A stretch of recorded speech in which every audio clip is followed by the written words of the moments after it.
Hello everybody. Hello tribe. Welcome back to the channel. Today we are going to be talking about what you need to do if you intend to start growing a vegetable garden, especially growing African vegetables out here in the diaspora.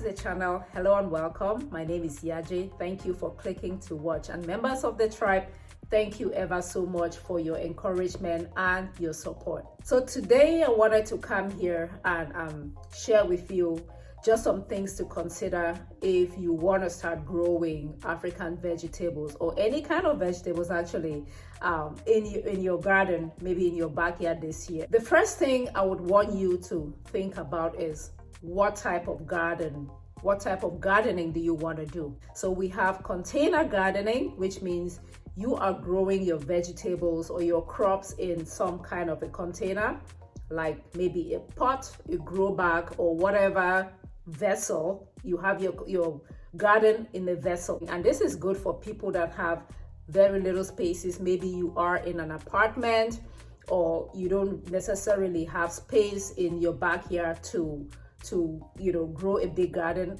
You can grow vegetables in containers. So that's one type of garden that you can do, or gardening that you can do. The second type of gardening that you can do is raised bed gardening. This is the one that I have seen many people do. And what that means is you have some kind of containment, maybe wood in a box, or you have cinder blocks. That's what I have in the garden. Or anything where you have a barrier and you fill it with soil and you grow your vegetables in. That is raised bed gardening. The third type of gardening will be in-ground gardening. That is what I knew growing up in Africa. We just go to the farm, till the earth, and then cultivate our vegetables that way. We did not need to make any raised beds or bring any containers.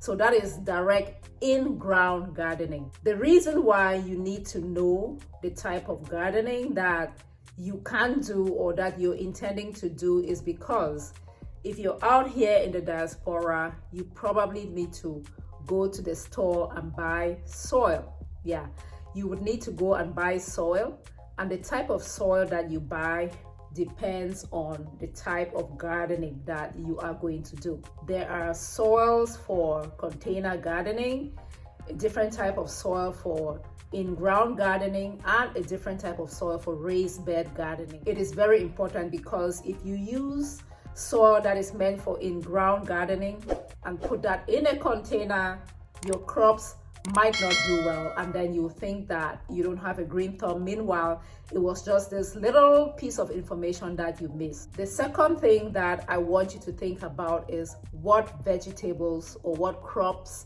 are you going to be cultivating? For me, I like to grow what I use the most. What do I mean by that? I like peppers. I like very spicy food. I use a lot of hot chili peppers in my cuisine. And if you're from Africa, I am imagining that you probably also like spicy food. And peppers are very expensive. For that reason, I like to cultivate a lot of peppers. They are not that difficult to grow, and they are not cheap. They are quite expensive. So if I grow them in my backyard, they are readily available, plus I'm saving myself a lot of money. The second thing about the type of vegetables that you should select to cultivate is what is not readily available, which is why I grow or I prioritize African vegetables.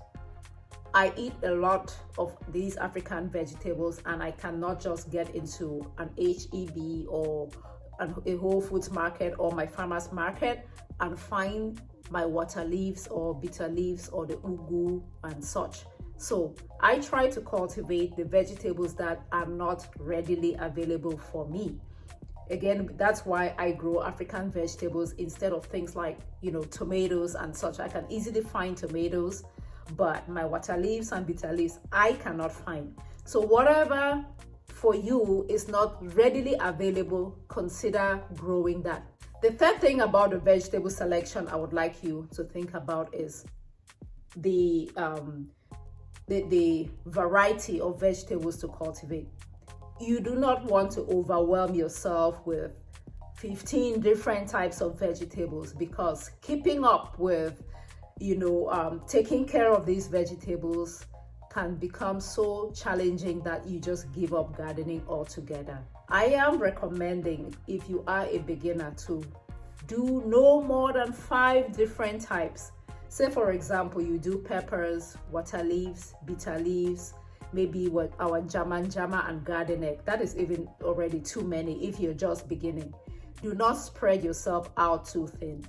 Pick, like, I know I said 5, but I will recommend 3 if you're just a beginner. No more than 5 different types of vegetables. Of course, you can plant a lot of, say, the garden eggs. You can plant a lot of peppers, but don't do peppers and okra and bitter leaves and water leaves and chia and this and corn. And if you are just beginning, believe me, you are going to get overwhelmed at some point. It might be fun in the beginning, but keeping up with the harvesting, processing, and all of that stuff can become overwhelming, and then you end up hating gardening. So limit to 3 to 5 different varieties of vegetables that you either really enjoy cooking, cook a lot of it, or are not readily available to you. And the last thing I would like for you to consider is your geographic location. You would often hear me mention that my garden is in Zone 9A in Houston, Texas. And this information is important because knowing your particular geographic location is going to help you know when to start your garden, when to throw your seeds outdoors, and how long the gardening season can extend. That's because out here in the diaspora, we have such a thing as fall and winter, and a lot of our tropical vegetables will not do well in the fall and in the winter. They will not survive frost. So you need to know where your garden is, when you have like your last frost date, when you have your first frost date, so you can know when to start your garden and when to expect that the gardening season will end for you. So once you know the type of gardening that you want to do, whether it's container gardening, raised bed gardening, or in-ground gardening, you know where your geographic location is so that you know when to start the gardening. You know what type of vegetables that you want to cultivate, then you can look for the seeds. You can start sourcing the seeds, and if you need some seeds, email me. I have some seeds of things like water leaves, bitter leaves, some garden egg, I believe. I don't know what is left, but if you need some seeds, let me know. I have some for sale, very affordable. My whole mission is to encourage as many people as possible to grow some of these very important vegetables. And if you are originally from Africa, you know that these are very healthy, very medicinal vegetables. Let's not get the dried, dehydrated versions of these vegetables, because we can actually cultivate them out here. I have done it, so I know what I'm talking about. If you would like, please subscribe to this channel. If you have not yet done so, I'm going to show you how to grow and cook some of these vegetables. Thank you so much for your time, and until next time, grow a garden, because when you grow a garden, you grow health. Bye.